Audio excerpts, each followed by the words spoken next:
નમસ્કાર મિત્રો, બેબી બ્લોગ્સમાં તમારું સ્વાગત છે. અને આજનો ટોપિક એ છે કે તમે આર્મેનિયામાં આવો તો કે અહીંયા સેલરી શું છે, જોબ શું છે, અને જો તમે યાન્ડેક્સ ડિલિવરી માટે તમે અગર આવતા હોય ને તો ત્યાંની શું ડિટેલ્સ છે, શું જોબ મળશે, ગાડીનો રેન્ટ શું છે, તે બધું આજના વિડીયોમાં તમને જણાવીશ કે શું એનો રેન્ટ રહેશે, ગાડીનો શું સેલરી રહેશે. તો પહેલાં કહી દઉં કે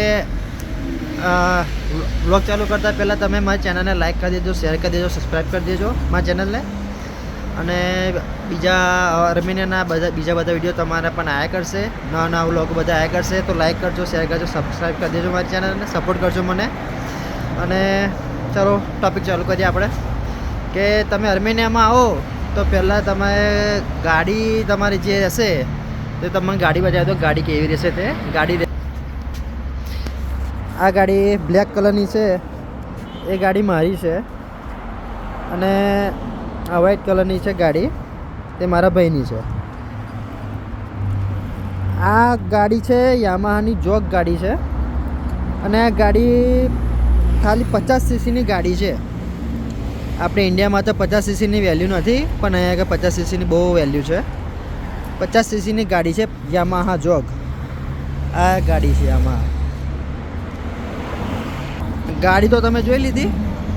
હવે આ ગાડીનું તમે ડિટેલ્સ આલું કે તમે ગાડીનો રેન્ટ શું છે, પેટ્રોલ કેટલું ખસે અને તમે કેટલું કમાઈ લેશો આ ગાડીથી. તો આ ગાડી તમને વીકલી પેમેન્ટ તમારું આપવાનું રહેશે. આ ગાડીનું પેમેન્ટ છે 15,000 દિરહમ, આર્મેનિયન દિરહમ. 15,000 આર્મેનિયન દિરહમનો રેન્ટ છે, વીકલી રેન્ટ. અને આ ગાડી તમારે દિવસનું પેટ્રોલ જોવા જાઓ તો 1,000 થી 1,500 દિરહમનું પેટ્રોલ તમારું જતું રહેશે. તમે 10 થી 12 કલાક જોબ કરો તો 1,000 થી 1,500 દિરહમનું પેટ્રોલ જતું રહે. અને તમારું સેલરી આમાં તમારા કામ પર આધાર રહેશે કે તમે કેટલું કામ કરો છો અહીંયા આગળ. જો તમે અહીંયા કામ તમે 10 થી 12 કલાક તમે જોબ કરો ડિલિવરીમાં તો તમે આરામથી ઇન્ડિયાના તમે 70,000 રૂપિયા તમે આરામથી તમે કમાઈ શકો. તમારી મહેનત પર આધાર છે. અને જો તમે 8 કલાક 7 કલાક તમે જોબ કરો તો તમે ઇન્ડિયાના તમે 40,000 45,000 તમે જે કમાઈ લો. પણ તમે ગાડી રેન્ટ ને પેટ્રોલ પછી તમારું રહેવાનું જમવાનું બધું કાઢવાનું હોય તો તમારે આ ગાડીથી તમારે મિનિમમ તમારે મંથલી 3 લાખ દિરહમ તમારે અહીંયા આગળ તમારે કમાવવા પડે. તો તમે અગર તમે ગાડીનો રેન્ટ, પેટ્રોલ, પછી તમારું રહેવાનું, તમારું જમવાનું બધું તમારો ખર્ચો કાઢી શકો. કારણ કે જો તમે 3 લાખ દિરહમ એટલે તમે દિવસના તમારે ગાડીના 10,000 દિરહમ તમારે કમાવા પડશે અહીંયા આગળ 10 થી 12 કલાકની અંદર. અને મોટી વાત નથી, 10 થી 10,000 રૂપિયા તમે કમાઈ લેશો 10 કલાક 12 કલાક તમે જોબ કરો તો.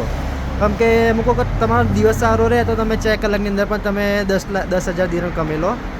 અને દિવસ ખરાબ હોય તો તમે 12 કલાક જોબ કરો પણ તો તમારા 4 થી 5,000 દિરહમ ના થાય. તમારા નસીબ પર આધાર રહેશે કે એવું છે કે એવું નહીં. તો તમે મહેનત કરશો તો તમને પૈસો પણ દેખાશે.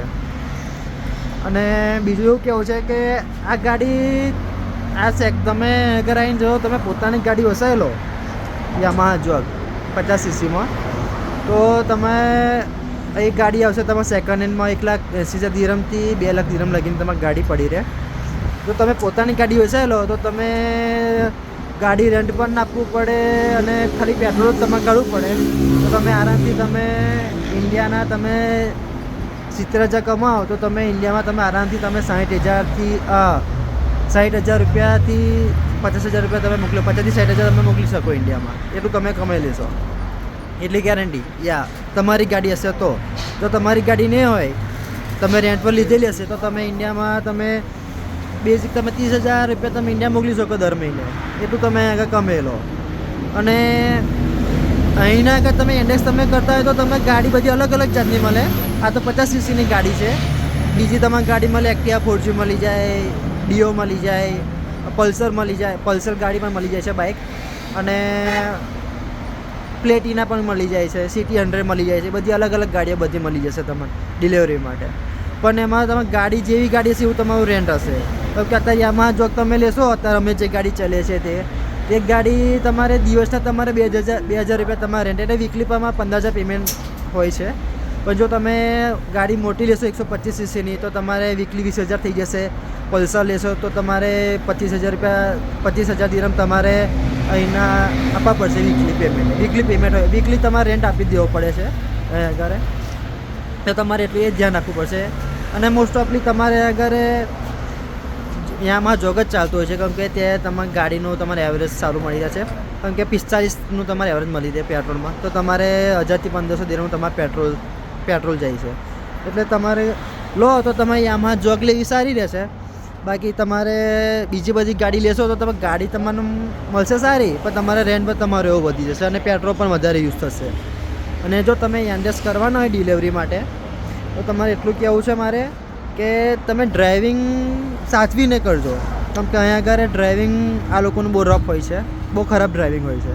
કેમ કે તમે ગાડી ચલાવતા હશો ને, અને જો તમારી ગાડી કોઈ પણ ગાડીને ખાલી ટચ થશે ને તો પણ આ લોકો પોલીસને બોલાવી લે છે કે ભાઈ તમે ગાડી અમારી એક્સિડન્ટ થયો છે, તો પોલીસ આવશે, બધી મગજમારી થશે, તમારું લાઇસન્સ લેશે ને બધું બહુ ખરાબ બધું રીતે થશે. અને કદાચ હશે ને તો દંડ ફટકારશે, તો તમને 25,000 30,000 દિરહમ તમને દંડ પણ આપી દેશે આ લોકો. તો બહુ ખરાબ હોય છે બધું એનું, તમારી વાતનું પણ ધ્યાન રાખવું. તો આજના વ્લોગમાં તો આટલું જ હતું કે તમારી ગાડીના વિશે તમારે યાંડેક્સ તમે કરો તો શું તમારું રહેશે, શું નહીં થાય, બધું મેં તમને જણાવ્યું છે.